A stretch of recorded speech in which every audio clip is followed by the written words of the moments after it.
মেয়েটি টাকাগুলো ব্যাগের মধ্যে ঢুকানোর সময় হঠাৎ তার হাজবেন্ড সেখানে চলে আসে।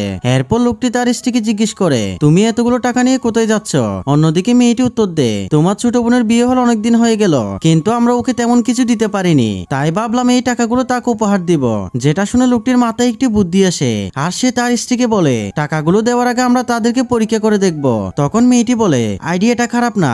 এই বলে তারা ছোট বোনের বাসার উদ্দেশ্যে বের হয়ে যায়। একটু পর তারা বাসায় ঢুকতে ছেলেটির বোন তাদের ডাক দিয়ে বলে, তোমরা আসবে সেটা আমাদের আগে বলোনি কেন? এরপর ব্যাগের দিকে তাকিয়ে বলে, এই ব্যাগে নিশ্চয়ই আমার জন্য উপহার এনেছো। এরপর ছেলেটি বলে, আসলে আমরা অনেক বড় বিপদে পড়ে তোর কাছে এসেছি।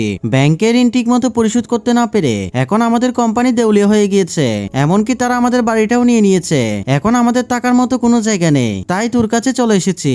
এরপর মেয়েটি তাদের সাথে কি করে সেটি দেখার আগে তুমি যদি তোমার মাকে ভালোবেসে থাকো, ভিডিওটা একটি লাইক দিয়ে চ্যানেলটি সাবস্ক্রাইব করো এবং 2+2 সমান কত হয় কমেন্ট করে জানাও। এরপর মেয়েটি বলে,